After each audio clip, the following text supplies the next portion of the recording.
uh, before going to the next topic, I will consolidate, okay, whatever we discussed so far. The topic which we are discussing now is all about the requirement engineering. So under the requirement engineering, there are 7 distinct phases or 7 distinct tasks.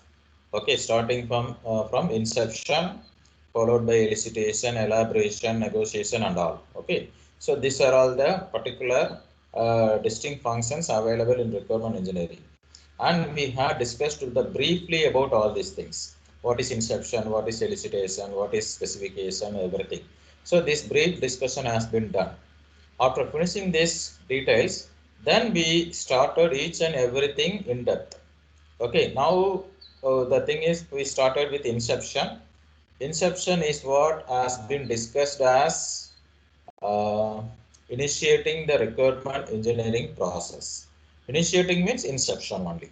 Okay, so under this we had seen some of the steps to follow, and these are all the topics under the inception.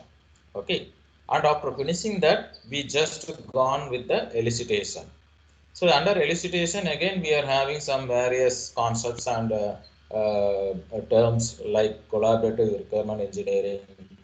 Okay, and also we had seen about quality function deployment and user scenario.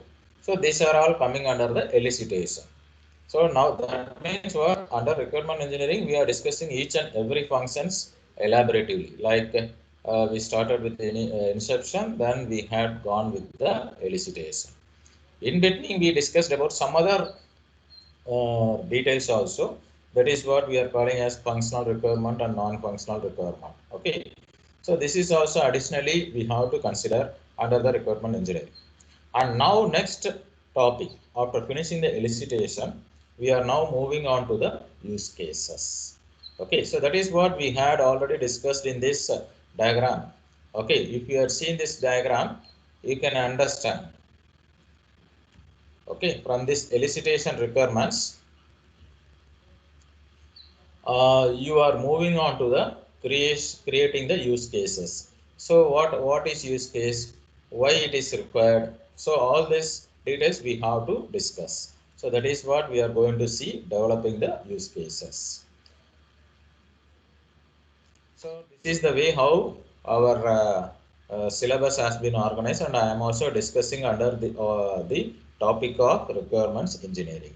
So under this, now the next topic what we are talking is all about the use cases. I already given some introduction about the use cases. Okay, so here the ultimately what is the objective of developing the use case, that we have to know. So for whom we are developing the application? Generally speaking, the customer is talking with you and he is asking some kind of application for their organization. And as a company people, you are just discussing with the customers and collecting their requirements, and you are going to provide the product for them. Okay, so once the product is developed, the software application is developed, you are going to show the customer this is the product. So what you had asked, what you had required, that has been completed. But who is actually using that particular application? Okay, that has to be clearly defined. So that is what we are going to see here. So that means how an end user interacts with the system. Okay, so ultimately this application or system what we are developing has to be used by some other people, not exactly the customer whom you are speaking. Okay, so that people is called as the end user. For example, IRCT is the website. Okay, so through this website or through this app we can able to reserve the tickets, train tickets. And who are the end user here? As a passenger, you are supposed to reserve the ticket and you are the end user. And how you are interacting with this particular system. Okay, so under some circumstances, that is what important. If you can able to work with this particular IRCTC website properly, and if it is user friendly, it is fine. Otherwise, you don't like that app. Okay, so this is what we have to analyze. So for that purpose only we are using the use case. So yeah, that means the use case will will show the system, okay, from the end user's point of view. So actually end user is the person who is directly interacting with the system, means from their perspective we have to get ready with the system development. Okay, so that is important. So for that we have to provide the use case. Okay, so here also in our project also I had assigned some project to every batch. Okay, who is going to use that particular application ultimately? From that point of view only the use cases has been given to you. Okay, so that is the reason some of the project requires KYC, or some of the projects are having some kind of inconsistency requirements or conflicting requirements. Why? Because the customer's point of view is important. Sorry, the end user's point of view is important. Accordingly, the use cases has to be defined. Okay, so that is what we are going to see here. And under this use case, the first definition what we are going to talk about is the actor. Okay, so and also we should know what is the difference between the actor and end user exactly. So actors is considered to be the part of the use case. Okay, so that you can see the difference directly here. So actually actors represent a class of external entities who plays one role in the context of use case. So with respect to use case, there is a specific actor. Okay, so that actor is a class of external entity who are supposed to interact outside. So it represents the role that people. So actors may be people or some kind of object or device. Okay, so which plays as the system operates. So once the system starts working on it, actor comes into role. Okay, so now consider an example here. A machine operator who interacts with the control computer for a manufacturing cell that contains a number of robots and numerically controlled machines. For this example, we have to define the actors. Okay, or you should consider this example as a small use case. Okay, so now for this use case, here it has been written. Now the software for control computer. There is a control computer. Okay, so interacted with the machine operator. So this software written for the control computer requires 4 different roles for interaction. So my question is, what are the 4 different roles? Or else we can also define how many actors are needed here. Both are same. Okay, so there is a software that has to be written for control computer, and the machine operator interacts with this control computer for a particular manufacturing unit which contains a number of robots and numerically controlled machines. So now we have to define how many actors are there. Okay, shall anyone tell me, is there any idea about who are the actors from your side? Someone shall say.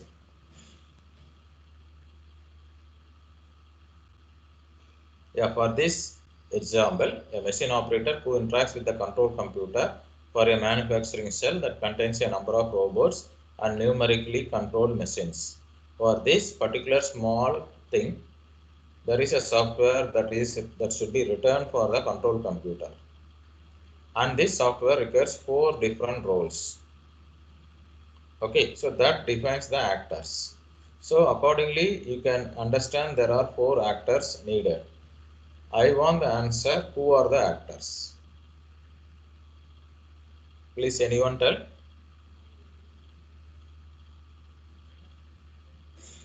Yeah,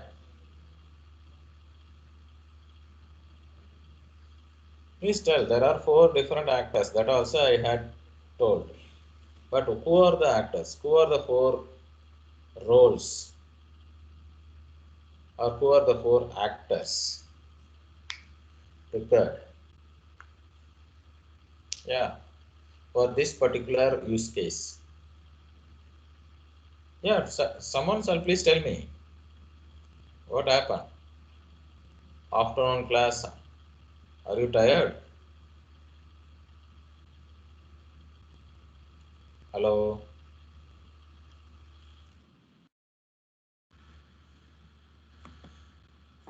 So the robots, Huh? the robots are actors. Yeah, fine, good, very good. Yeah, I told you already. Okay, actors represent the roles that people or devices. So either the actors may be people or some devices or some objects play as the system operates. So actually actors represent a class of external entity. Okay, so in the context of use cases, there may be one actor or one role, not one actor, one role. For example, end user may be having different roles. For example, I can say like this. See, Teams is an app. The Teams app can be used by both students and teachers. Okay, so that's what we have to say plays a number of different roles when using a system. Suppose I am the teacher now, I am just using this Teams app for teaching purpose. Sometimes I'll be going for training as a teacher. Now I am a participant here. Now, even though I am a teacher, I am a participant because I am just going for a training through this Teams app in some other particular training center or particular faculty development training. So there we are considered as a participant. So number of different roles when using a system. I am using the same Teams app, but I am just having different roles. On one side, I may be acting as a teacher. On another side, I may be acting as a participant. Third, I can consider myself as a student also. So there are different roles that the end users can manipulate. But the actors play only one role. As your friend rightly said, yeah, robots is considered to be one actor with one role. Who are the other actors? Please tell me. From this particular small use case, you can tell something. Because this has to be known to everyone. We are giving some application generally, and from that application you have to identify the number of actors and who are the actors. You have to define this is another question with respect to exam point of view. Yeah, tell me. One is already given, robot. Yes, I want other answers. Machine operator. Yeah, very good. By default, it is there anyway. So this, at least this you can say. Someone shall say. Okay. So machine operator. Yeah. Done. Third actor. The control computer. Very good. Okay. Control computer itself is an actor only, because it is controlling the number of robots and numerical control machines, everything. Okay, so that you can say by just looking into this small use case directly. Even for your use cases, project use cases given to you, you have to define the actors. For login management, who are the actors? Okay, so that we have to provide. For the other modules, who are the actors? Like that you have to define. Okay, so once if this actor has been defined, at least you should know who are the actors. Then you have to go for the next thing. See, this is the problem. So some of you have said like control computer or machine operator or robots are considered to be actors. But some of you may be thinking, oh, all this has been already given. So there are no further actors that has to be provided. So that is what you have to understand here. Not all actors are identified at the first stage itself. Okay, so at the first stage or first iteration, you would represent some primary actors. That is default happening. So primary actors means what? Who are directly interacting with the system function. Okay, so the required system function can be achieved only through the primary actor. So that is the ultimate benefit from the system work directly and frequently, so that everyone knows clearly. But on the other end, there are secondary actors. Okay, so they are supporting the system so that primary actors all do their work. Okay, so now in this case, primary actors, some of your friends said a control computer. Okay, so to control the computer or control panel like that, you should think about, okay, what is required? Okay, so that is the secondary actor. So primary actor is fine. Already it is directly known. It is just directly showing the system function. So easily you can define it. But there are some kind of other actors, secondary actors. So who will support the system so that the primary actors all do their work without any issue. So the primary actor is control panel or control computer means, okay, so in order to support that control panel, we are in need of some other secondary actor. Okay, so that is what we have to classify here. So you have to identify both primary as well as secondary actors. Once actors are identified, use cases can be developed. Okay, so there are a number of questions to be answered by the use case. So if you want to define a use case, you have to think about all these questions. First, we have to identify who is the primary actor and secondary actor. What are the goals of the actors?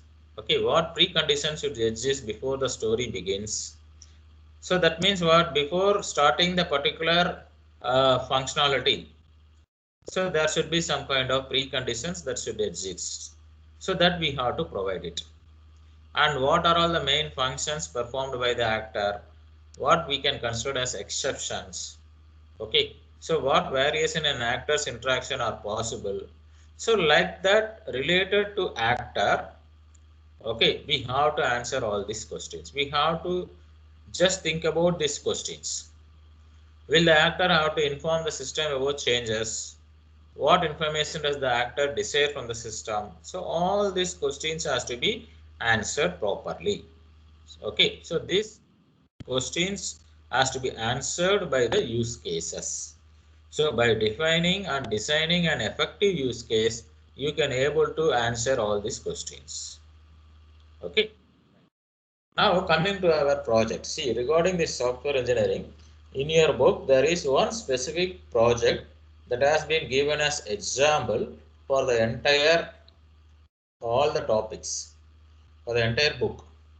Okay, if you are discussing requirement engineering, we are having the same safe home project. If you are going for building the analysis model, if you are going for design engineering, if you are going for coding aspects, in all these particular topics, we are discussing with this example only. That is the safe home project. So according to the safe home project, we have to define who are all the actors. So already we had given some inputs on what is safe home project. So based on that inputs, we can define 4 actors. One is the homeowner, next one is the setup manager, third is the sensor, and fourth is the monitoring and response subsystem. So these are the 4 actors which can be defined for the safe home projects. And also we can define these actors as primary actor also. Okay, so for each and every actor we can just ask many questions. Okay, for our purpose we are taking only one actor.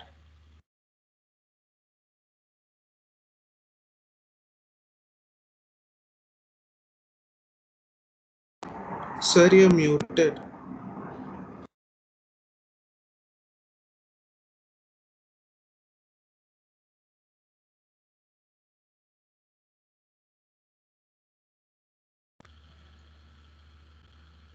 I think because of this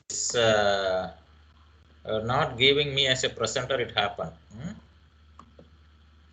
Someone is trying to mute everyone, and it was muted for me also. Sir, I got removed from the meeting as well, sir. Could you make everyone as attendee? Kindly check with Raja sir, because Okay, sir. I am also the participant only here. Okay, sir. That is the problem. Okay, if I am the organizer means I could able to control. Here I could not also control here. Okay, right. So now I am discussing with the Safe Home project. There are 4 actors here like homeowner, setup manager, sensor, monitoring and response subsystem. The Safe Home project is the particular project that has been defined for all the topics of software engineering. That is the example taken. So accordingly, we are discussing this in this requirement engineering also. So even though there are 4 actors that can be defined for the Safe Home project, we are taking only 1 actor. But before that, we have to understand what is the Safe Home project. So already I had mentioned Safe Home project is to protect our home by means of some kind of automation of securing the entire home by means of some kind of activities. Okay. Accordingly, we can define some actors like homeowner is the core actor. Everyone knows it. Then setup manager. Setup manager means what? Who are setting up this particular installation of the home or of the automated safe home. Okay. So that kind of installation is done by setup manager. That is what we are having another actor like this. Then sensors. As you know, we are sensing the particular external entities like carbon monoxide, gas leakage, okay, floods, fire. All this has to be sensed by various sensors, and for that sake, we are having this particular actor as sensors. Then comes another particular uh, actor as monitoring and response subsystem. So we have to just provide a control panel to control all these particular functionalities, how to safeguard the system, entire home. So for that we are in need of some subsystem. Okay, so the control panel has to be monitored and some kind of response has to be taken out.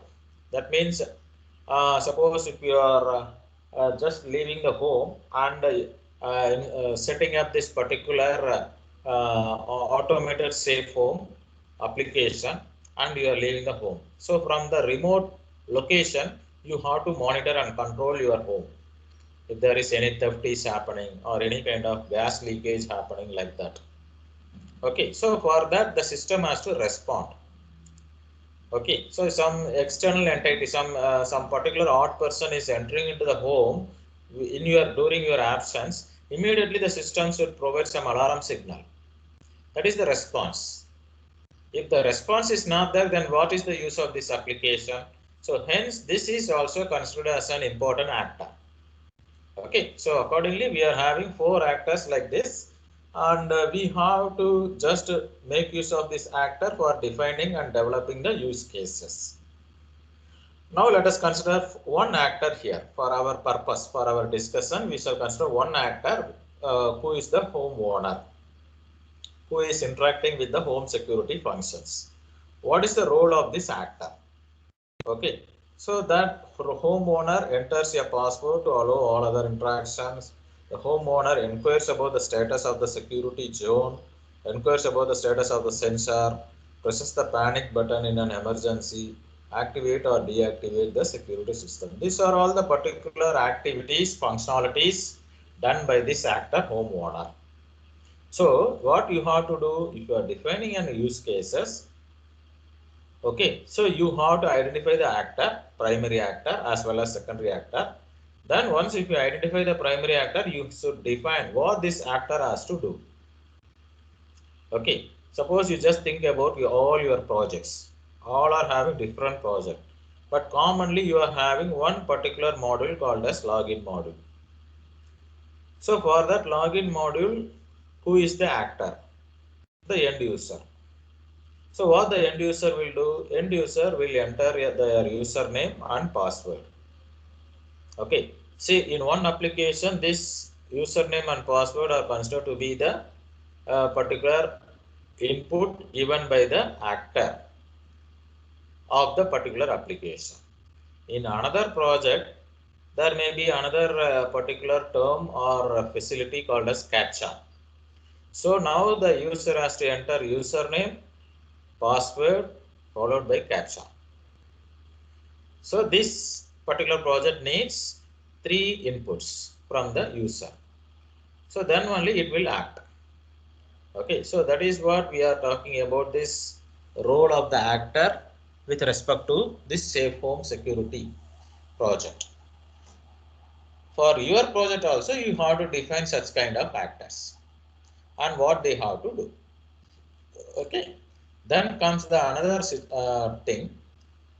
Consider the situation like this. The homeowner uses the control panel. Okay, the basic use case for system activation follows. Suppose the homeowner is just using the control panel of the entire safe home automation, and what use cases are coming into activate. This is what you can see. Okay, so now you can see this safe home control panel.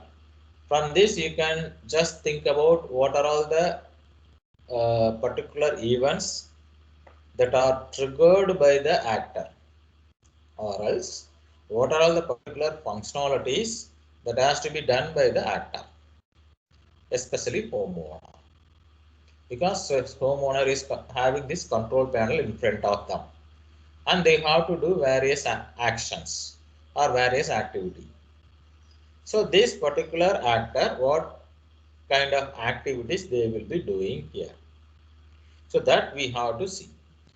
See, this is a narration again. So in this narration, you can understand what this control panel is supposed to do.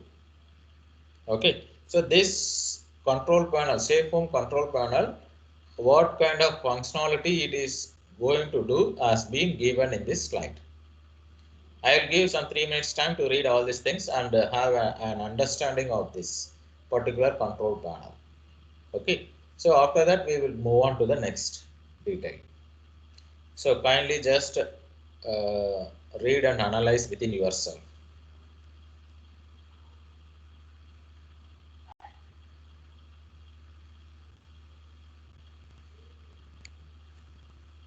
This is what this figure, safe home control panel, is what that has been given here, how it is working, what kind of functionality it is supposed to provide. You can see the buttons of away, stay, like that. Okay.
Have you read this?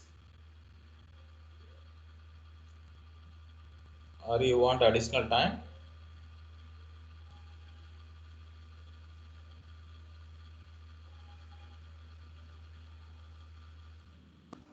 Read it, sir. Okay, fine. See, now after finishing this, now I am coming back here. Okay. So we are discussing about only one actor, homeowner. Okay. So what the homeowner has to do? So that details has been given in the 5 steps. Then we are considering a particular situation where the homeowner is using the control panel. Okay. So now the use case, basic use case that has to be defined for this homeowner actor, okay, has been narrated here. So now there are some few questions. Okay, I'll just make a note of it.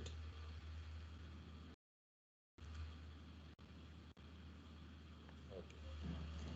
Now, what is the use of this 3 button or number 3 button? There are different numbers with the different buttons, or we can say as a command button also.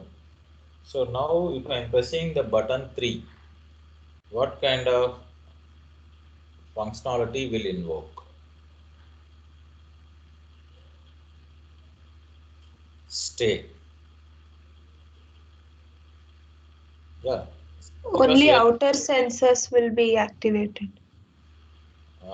perimeter sensors. Correct? Yeah, fine. See, that is given here. Actually, the homeowner selects and keys in stay or away. Okay. So to activate the system, if I am pressing the stay buttons, for stay I have to press the third button, for away I have to press the 2 button. Okay, second button. So that means what you can guess here, the same person who would explain this, please tell me. The girl.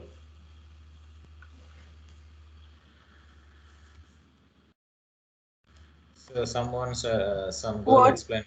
Ah, Yes, yeah, yes, Sagana. sir. Fine. Yeah, fine. Okay. Tell me. So away means only few. Oh no, stay means only few sensors will be activated, and away is all the sensors will be activated. Why it is like that? What Because do you mean if by away? Yeah, please. because stay means probably you are there inside the house, so you will be knowing if fire alarm is, if there's fire anywhere. But away means Yeah, we very good. won't know. Exactly. This is what we have to think. Okay. So because already you are in the home means what you need not want to activate all the sensors. Okay. So you shall activate only few sensors that is considered to be important or something like mandatory feature. Otherwise, if you are away means you are completely away from the home, you have to activate all the sensors. Then only you can able to do identify this theft or some other activities, some other kind of problems that normally would occur. Okay, so this is what we have to think about. So, with respect to the homeowner actor who is controlling the control panel of the safe home project, he is having, that homeowner is having various responsibility.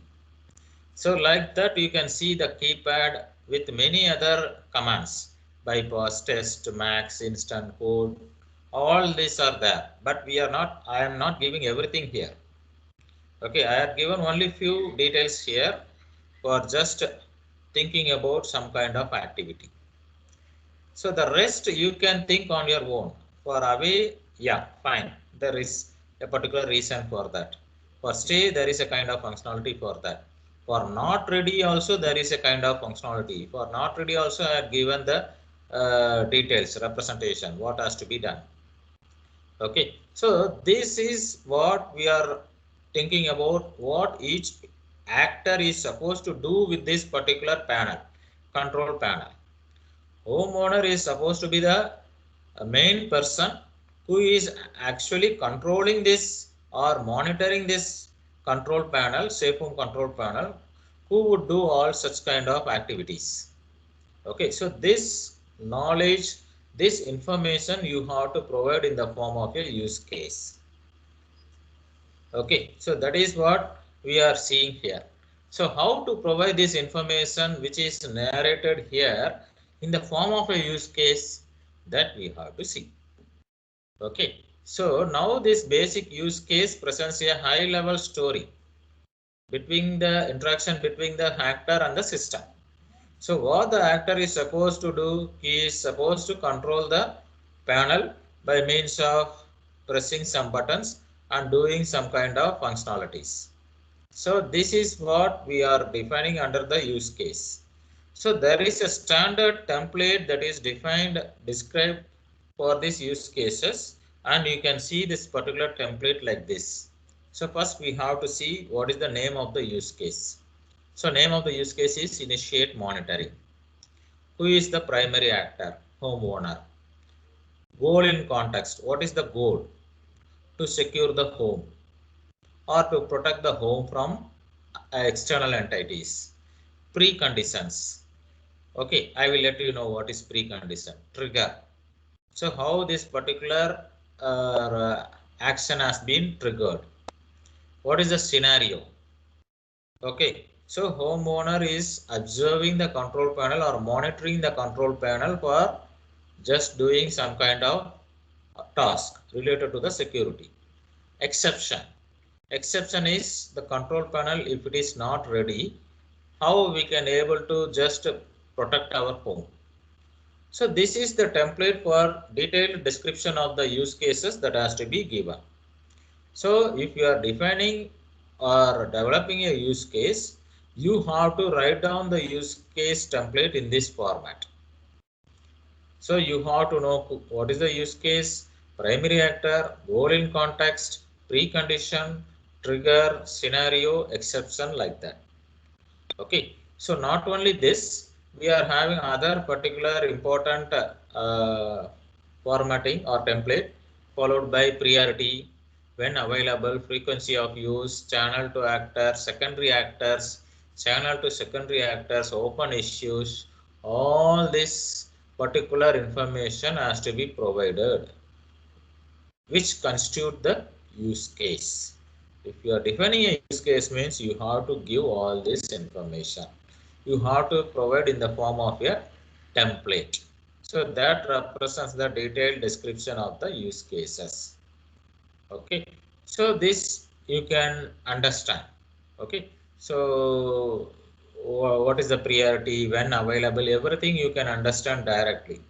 What are the open issues? Okay, so whether there is any method to open the system without using password. So this is one issue. Or should the control panel display the additional text message? This is another issue. So like that, there are some kind of open issue that also you have to specify. So if you are starting with the description of use cases, you have to know the template details. So the template details looks like this. Okay, so this is what we have to follow. Once if you have done with this return details, then you can think about the use case diagram. Okay, so in object oriented analysis and model, we have to go along with this use case diagram also. So this use case diagram shows the number of actors and the functionalities. So how many actors are here? Some 3 actors are here.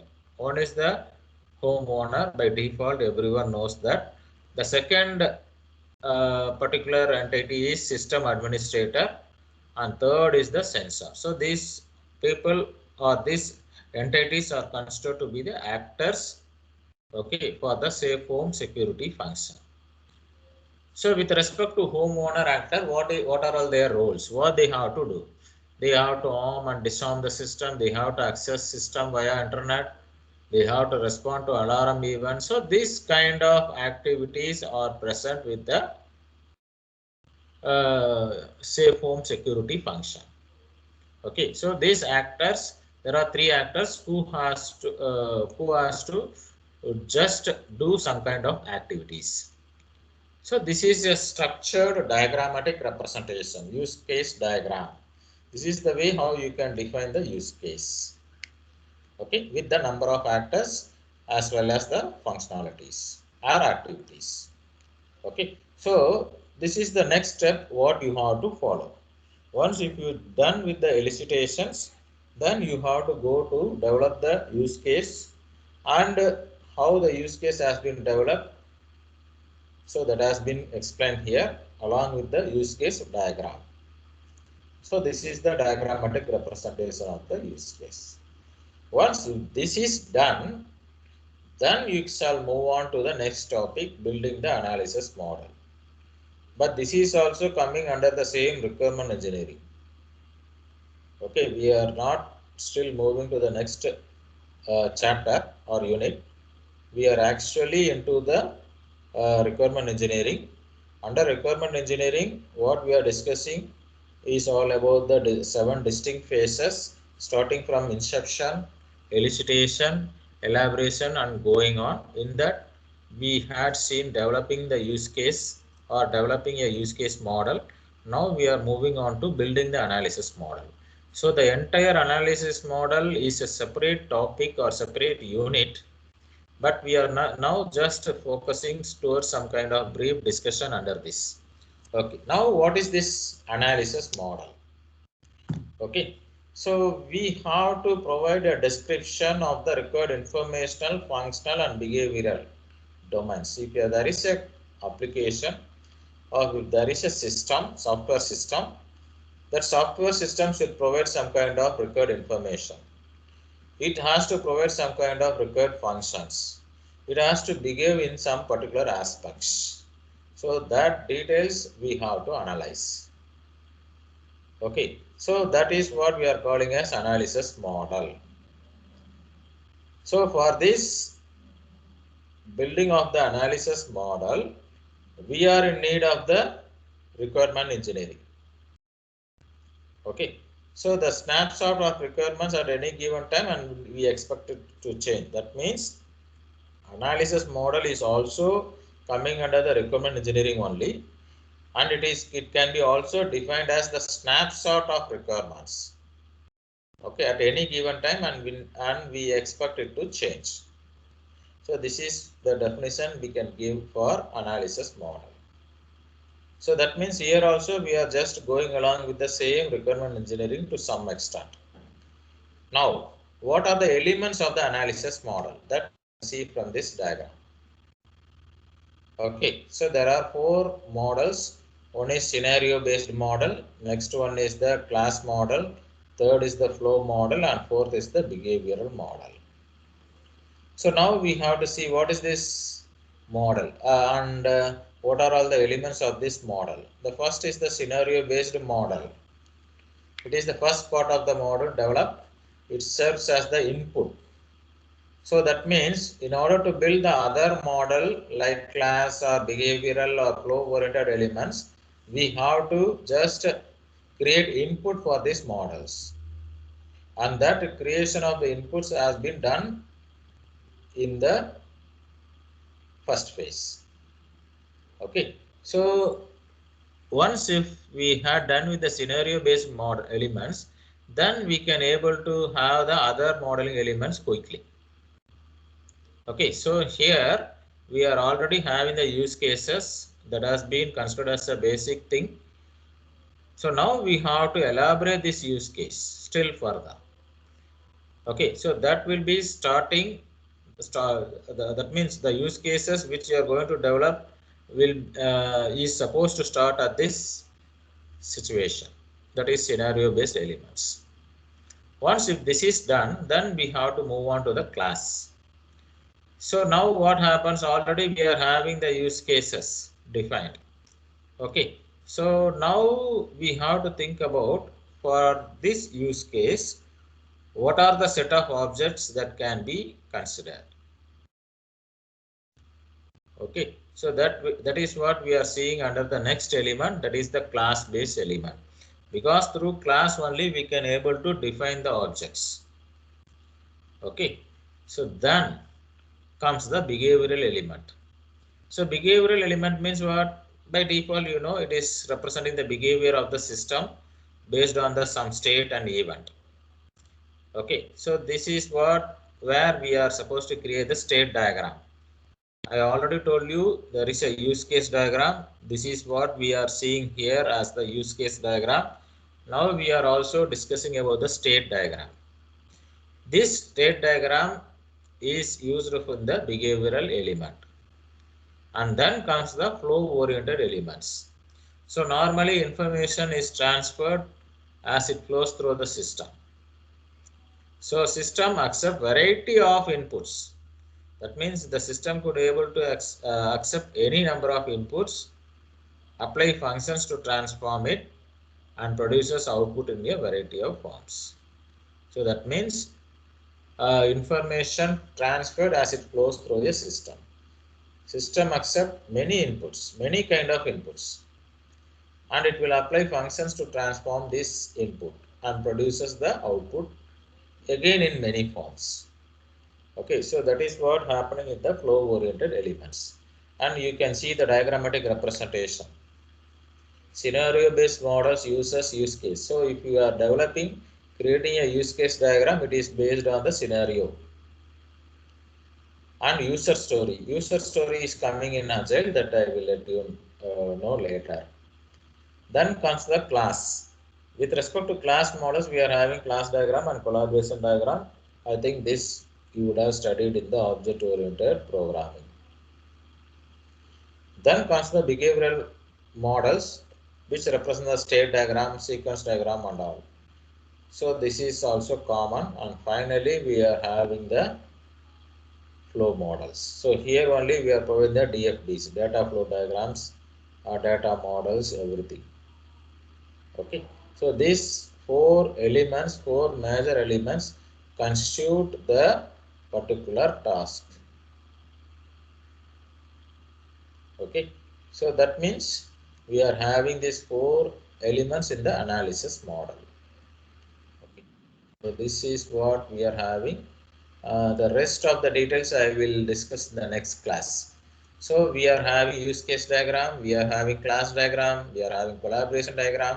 So all the diagrammatic visualization we are providing in the analysis model. Okay.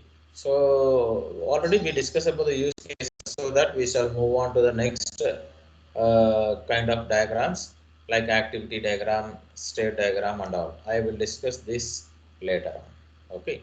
So as of now, that's all. Thank you. Huh? Huh? Yeah. Yeah. What are the questions for T1, sir? So until today, what I had discussed with you in the class now. So that means that's what What I already consolidated here. Okay. So under requirement engineering, we are having this analysis model. Up to this, we have to consider. Okay, sir. Okay. But anyway, I will be just sharing the topics directly from the syllabus also. That I will put it in the workshop. Sir, Yeah. in the Teams Excel sheet, we have asked few questions, no, sir. By when can we expect the answer for that? Because by tomorrow we have to submit the SRS. I had answered then and there. Oh, you uploaded in the files, huh? No, Yes, sir, sir. in that Excel sheet only it Ah, was right, there. right. Yeah, fine. That I will just look into it. Still now I Okay, didn't saw the details. Anyway, no problem. Okay, I will just look into that, and because I forgot totally the details. So now I will look into that and I'll try to answer quickly. Huh? yes, sir. Thank you, sir. Okay. Sir, Any other questions? Yeah, please. sir, in the Teams example that you told, in that the end users are the teachers and students, and the actors are also teachers, students, and participants, sir. Yeah, see, that's what we have to differentiate between actors and end users. There might be a confusion like this. So normally the case is what both end users or actors are same. Generally, okay, if you are developing an application, we are not differentiating these end users and actors. Simply we are saying, okay, so who are all going to use this system? They are considered as actors as well as end users. Generally, it is considered that both are same, but in reality, it is not like that. So that is what as a software engineer, you should know the difference between these two people. Okay. So if there are teachers and students who are using the Teams app, they are considered as end users. Means, yeah, in defining or developing a use case model also, you could see these people are involved as an actor. Okay, so that is Yes. also there. Yeah, it is there. So immediately we cannot differentiate at this point of time. Why? Because now only we are just entering into the software engineering. We are learning everything, and that's what the question I asked you, or whether you have studied object-oriented analysis and design. So as you said, you know only the basics. So by this time, immediately you cannot differentiate. As of now, okay, you just think about this end user and actors are considered to be same. Don't worry. But while if you are going along with in-depth analysis, and if you are actually building an analysis model, then slowly you can able to understand what is who are these end users and who are the actors separately. That you will know later on. Yes.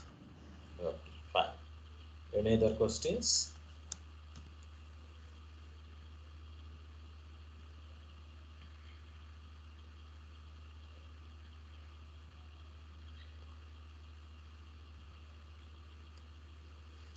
Okay, thank you.